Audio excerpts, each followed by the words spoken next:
Brought to you by WikiVidi Documentaries. Virgin and Child Enthroned. The Virgin and Child Enthroned is a small oil-on-oak panel painting dated 1433. Usually attributed to the early Netherlandish artist Rogier van der Weyden. It is closely related to his Madonna standing, completed during the same period. The panel is filled with Christian iconography, including representations of prophets, the Annunciation, Christ's infancy and resurrection, and Mary's coronation. It is generally accepted as the earliest extant work by van der Weyden. One of three works attributed to him of the Virgin and Child enclosed in a niche on an exterior wall of a Gothic church. The panel is housed in the Museo Thyssen-Bornemisza in Madrid. The panel seems to be the left-hand wing of a dismantled diptych, perhaps with the St. George and the Dragon panel now in the National Gallery of Art, Washington, D.C. As an early van der Weyden, it takes influence from Robert Campin and Jan van Eyck. Van der Weyden served his apprenticeship under Campin, and the older master's style is noticeable in the architecture of the niche. The Virgin's facial type, her exposed breast and the treatment of her hair. Description: London. The panel is the smallest extant work by van der Weyden, and follows the tradition of a Madonna Latins, with significant differences. Christ is dressed in a red garment, as opposed to the swaddling he usually wears in 15th-century Virgin and Child portrayals.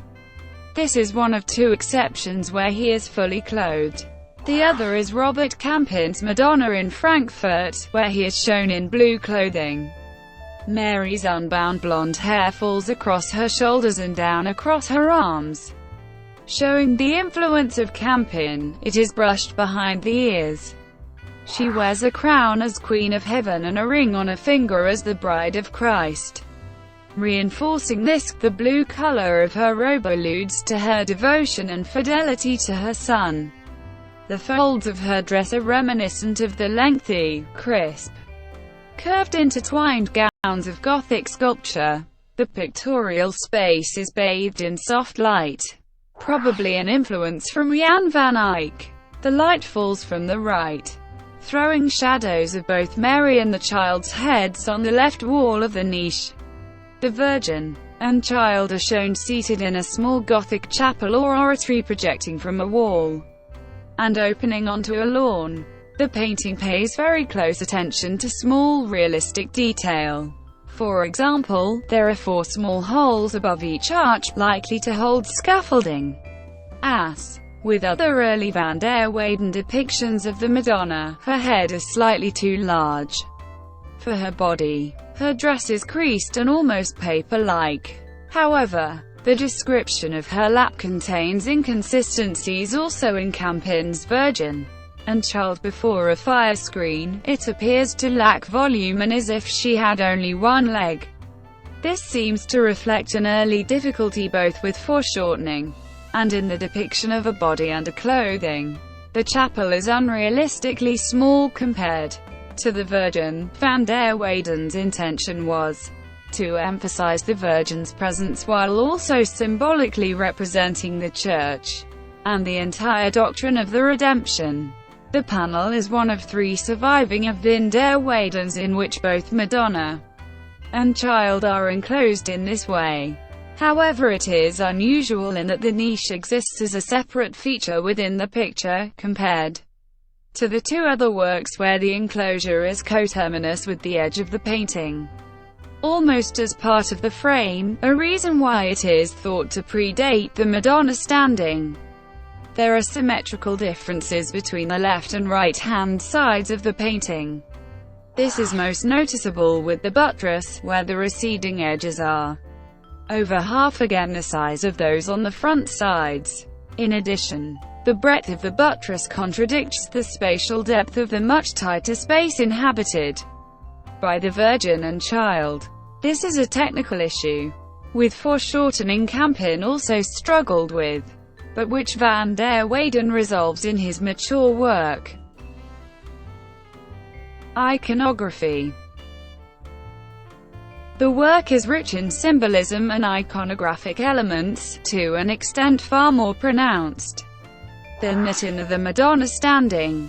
An iris grows to the side of the aedicula, representing the Virgin's sorrow at the Passion, and on the other side a columbine, recalling the sorrows of the Virgin. This symbolic use of flowers is again a Van Eyckian motif, while they may appear incongruous with the architectural setting. This was probably the effect that van der Weyden was seeking. Standing in the center holds a harp. The lintel contains 6 reliefs from the New Testament of scenes from the life of the Virgin. The first 4, the Annunciation, Visitation, Nativity, and Adoration of the Magi, are associated with motherhood in infancy. They are followed by the Resurrection and Pentecost. Above them, surmounting a cross flower, is the coronation of the Virgin. The jambs on either side of the Virgin are adorned with statues, most likely of Old Testament prophets. Of these only David, second to the left, has been identified. The bearded man to David's left is probably Moses, the man in the cap. To the right is most likely the weeping prophet, Jeremiah. On the opposite side, the outer figures may be Zechariah and Isaiah. In his usage of grisaille, van der Weyden distinguishes between the earthly realm of flesh and blood, and the divine, represented by ancient sculptural figures, who appear frozen in time. Art historian Shirley Bloom believes these figures were relegated to the architectural elements so as not to crowd the central devotional image. The arrangement of the sculptural elements may have been influenced by Klaus Slut as well of Moses, which has a similar alignment. In the Chartreuse de Chambal, the prophets represent the judges of Christ and are thus tied to the crucifixion. In the van der Weyden they are associated with the Virgin. Although portraying figures in niches has a long tradition in Northern art, rendering the figures as sculpture was unique to the 1430s, and first appears in Van Eyck's Ghent altarpiece. Diptych. The panel may have been conceived as either the left-hand wing of a since dismantled diptych, or as the front piece of a double-sided panel. Art historian Erwin Panofsky suggests that the Washington St. George and the Dragon of 1432–35 is the most likely opposite wing. In that work, St. George, facing inwards and to the right, slays the dragon before a Libyan princess. Although the pairing might seem incongruous, his Madonna standing is widely thought to have been attached with the Saint Catherine of Alexandria in Vienna. In both panels, the saints face inwards and are within fully realized landscapes. In contrast, in both left-hand panels, the Madonna and Child are positioned frontally and isolated within cold grisaille architectural spaces. Bloom suggests that van der Weyden sought to juxtapose the otherworldly realm of the Madonna and Child with the earthly setting and contemporary dress of the saints. She describes the couplings as serving to position each saint as a living witness to the static, eternal presence of the Virgin and Child. She writes that, only in such early works do we find this kind of obvious solution. By the time of the descent from the cross and Duran Madonna, van der Weyden has already worked out a far more complex and effective means of mixing temporal and non-temporal effects. Dating and attribution.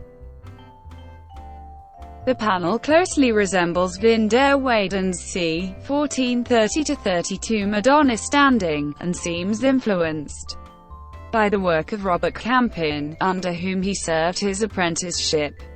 It is especially close to Campin's 1430 Virgin and Child before a fire screen, now in London, one of the last works Campin completed before van der Weyden left his studio on 1 August 1432. In both, the Virgin has large, full breasts, her fingers pressing as she nurses the child.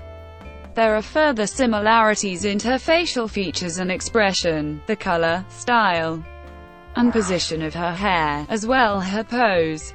Lorne Campbell attributes the work to van der Weyden's workshop, while art historian John Ward credits it to Campin, and gives a date of c. 1435. Flesh and blood figures take on a distinctly sculptural appearance. Ward's thesis is based on the fact that the Thyssen panel, so named after its home at the Thyssen-Bornemisser Museum, is overwhelmingly influenced by Campin, while the contemporaneous and more sophisticated Madonna standing draws heavily from Van Eyck. He finds such a sudden shift unlikely, while also pointing out that this work evidences some technical difficulties that Campin was never to resolve, especially in respect to foreshortening and the rendering of the body beneath the robes. He also points to the architectural similarities in Campin's Marriage of Mary.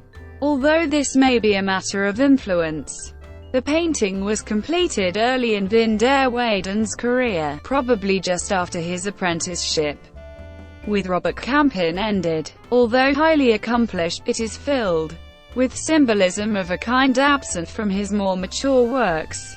It is one of 3 attributed paintings, all early works, that show the Virgin and Child set within an architectural setting, surrounded with painted sculptural figures, the others being the Madonna standing and the Durand Madonna.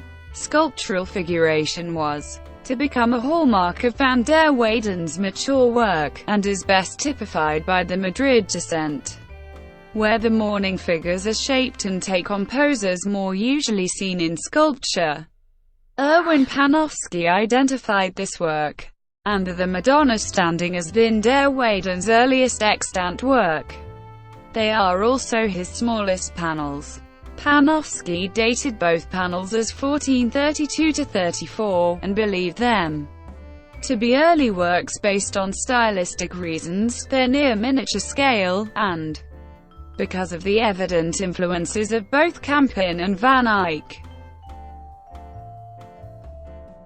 Thank you for watching. Brought to you by WikiVidi Documentaries. Please like and subscribe below.